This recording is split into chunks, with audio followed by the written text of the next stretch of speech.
Hey, good afternoon, everyone. I have 2:58. We will start in 2 minutes.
All right. My calendar reminder says that it's time to go. This meeting is recorded and will be available on the LABEOC website after the fact. And if everybody would just please put their contact information to chat for the one who is here. Leah, you don't have to. I got it. Thank you very much. But for everyone else, this will be the final coordination call for LABEOC. As you can see, nothing has changed on the general situation.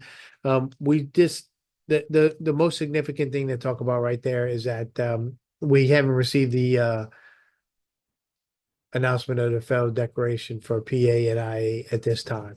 As soon as we get that, that'll be published out to everybody, and I'm sure press releases will be done to in accordingly. So going forward, evacuations and any kind of curfews are really being held at a case by case basis. The best thing that the private sector can do is go to www.virtualla.la.gov, and there is information on there um, to allow people to see what evacuations and or curfews are in effect. So go to virtualla.la.gov and it'll be out there. Um, Lang and LSP has all returned to normal operations, as well as the GOSEP proper. The state EOC has now returned to normal operations, although they do have a crisis action team that is monitoring the information, monitoring the situation and responding accordingly. Under food, water, and shelter, um, the Louisiana VOAD group will be doing group feedings, and those will be posted in the LA VOAD arena.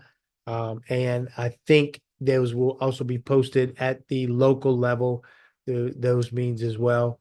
There are no pod sites open at this time.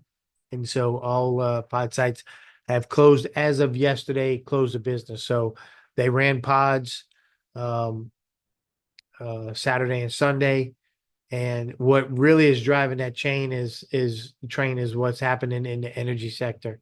And I'm going to jump to that if you don't mind. I'll come back, but really, right now, there's not enough good things can be said about what happened with the electrical sector.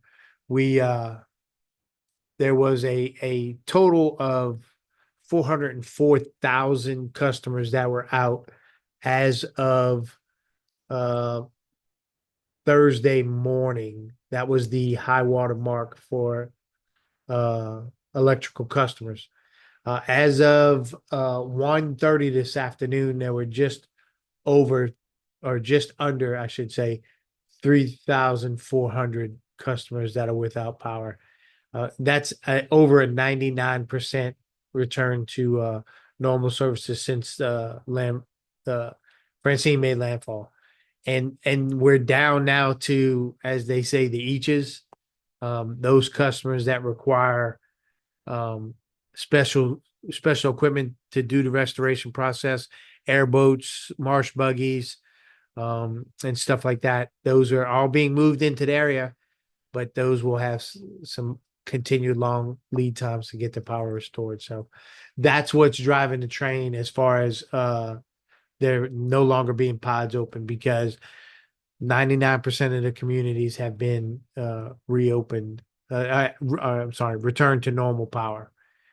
Um, so there is one shelter that's open as we understand it right now, going back to the Food, Water, and Shelter Lifeline, and that's the Houma Municipal Auditorium, and that will remain open probably for the remainder of this week, as I understand it.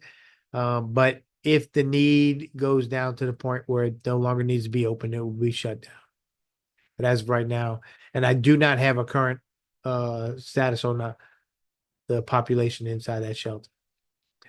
Again, there are no casualties that were directly tied to Francine's landfall, and all hospital, nursing homes, and assisted care facilities have returned to normal operations at this time. The water system right now, you'll notice from our lifelines, is still amber, and that's because we do have two water systems that where outages remain. There are 14 boil water advisories in place, and until we get a little bit closer to zero on that one, although that number is very small to begin with, but we will turn that one back green here very shortly, probably after this.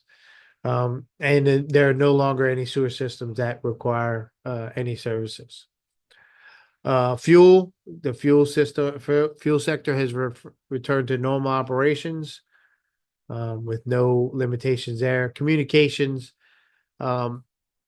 we're at 96% on the communications network as it stands right now. The both of the cell towers and generator on wheels are in standby and not needed. And commercial carriers are reporting the vast majority have returned to pre-storm service levels. Interesting to note here, the transportation waivers still remain in place, and the tolls were reactivated Sunday morning for LA1 south of